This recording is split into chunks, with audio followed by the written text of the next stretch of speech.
Bonjour à tous, nouvelle petite vidéo sous la pluie. J'espère que ça va pas trop parasiter le son, le bruit de la pluie sur le plastique, c'est toujours sympa. Bref, je vais vous faire une vidéo pas trop longue sur le potager. J'avais déjà abordé quelques sujets la semaine dernière. En fait, je vais principalement vous montrer un peu les variétés qu'on peut avoir en magasin. À savoir que vous êtes nombreux à me demander des tas de variétés. On en fait quand même déjà pas mal, mais il y en a qu'on ne fait pas, sinon ça force à vraiment faire trop de variétés et limite à se perdre. Voilà. Juste un petit point d'étape sur est-ce que c'est le temps d'y aller. A priori, là vraiment, la météo à 10 jours annonce pas du tout de froid. Autant la semaine dernière, j'avais parlé d'une nuit potentiellement froide, elle est passée sans gel. Donc, a priori, c'est bon, sauf s'il y a un retournement de climat, mais voilà, normalement, pas de problème. Voilà, voilà.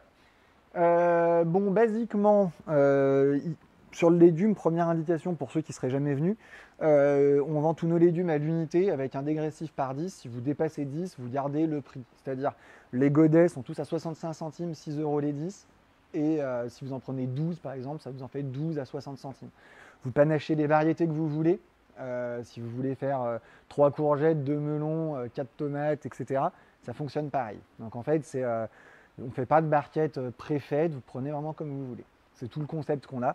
Alors ça implique parfois, et ça on s'en excuse, des erreurs dans les variétés, parce que si quelqu'un a pris une variété au mauvais endroit, l'a remise et tout, il peut y avoir des mélanges. Alors, on essaye de faire en sorte que ce soit le moins souvent possible. Ça peut arriver. Voilà, voilà. Comment ça fonctionne? En gros, on a tout un espace légumes qui est là. On va en faire le tour rapidement. On a toute une gamme de légumes en pot de 9 cm. Donc, c'est des légumes déjà plus poussés qui sont à 1,20 €. C'est souvent des variétés, on va dire, spéciales ou des choses beaucoup plus grosses. Donc, en fait, pour y aller, on va y aller, hein, tant qu'à faire. Dans les gros pots, vous avez des choses comme la Trilly, qui est une tomate cerise allongée. Vous avez des choses comme la Honeymoon, qui est une variété qui est très demandée ces derniers temps. Vous allez avoir des choses comme la Harmonie, qui est une tomate cerise aussi. Des variétés d'Andine cornue un peu plus résistantes aux maladies. Voilà. Cette gamme-là, elle est quand même plus chère, mais c'est généralement des variétés qui ont de l'intérêt et c'est pour ça qu'elles sont faites là-dedans. Voilà. Après, tout ce qu'il y a ici, je vous fais vraiment rapidement un peu la liste. En gros, ici, c'est de la courgette jaune, on a de la verte un peu plus loin, on a de la noire de Crimée, une variété qui est hyper demandée, on a de la marmande, qui est une variété très ancienne mais qui fonctionne toujours bien, de l'andine cornue, qui est une variété très très très demandée mais que je trouve peu productive, donc voilà, à voir. Bon, bah là, les courgettes rondes, Fandango, c'est de la grosse tomate très classique. Les types cœur de bœuf, alors je ne rentrerai pas dans le débat sur hybride, pas hybride, chacun se fait son opinion. Le sujet est assez complexe. Je sais qu'il y a des gens qui ne veulent pas du tout d'hybride, d'autres qui tolèrent. Bah écoutez, ça on peut discuter au cerf si vous voulez, mais dans une vidéo, le format s'y prête pas. Donc on a pas mal d'hybrides de cœur de bœuf. Donc l'hybride donne une meilleure productivité et une meilleure résistance aux maladies, quoi qu'on en pense. Voilà. Et c'est des variétés qui sont très très très productives. Voilà.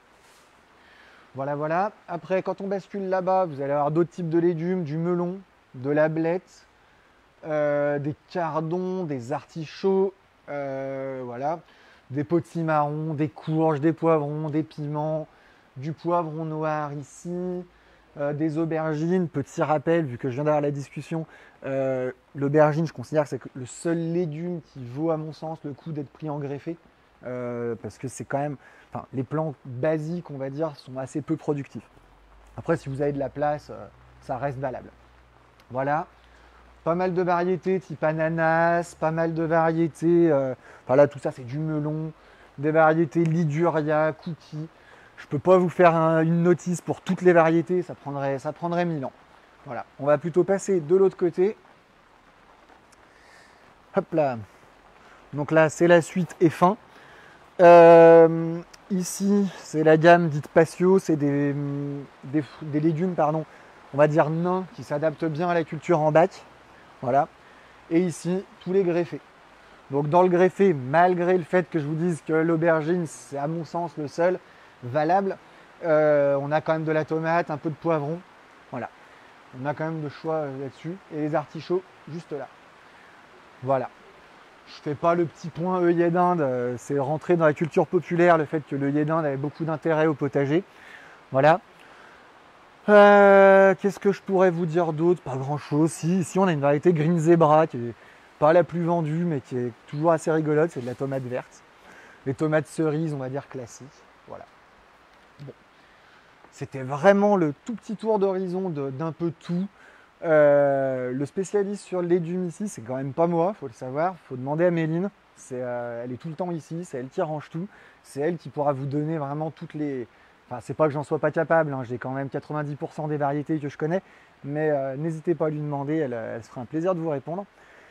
Si vous cherchez des variétés que j'ai pas, n'hésitez pas à me mettre en commentaire, je vous dirai si je peux avoir, si j'ai pas, parce que j'ai pas forcément parlé de tout. Voilà. Sinon, bah écoutez, on est ouvert le 8 mai, toute la journée, horaire samedi normal. Le jeudi de l'Ascension, pareil.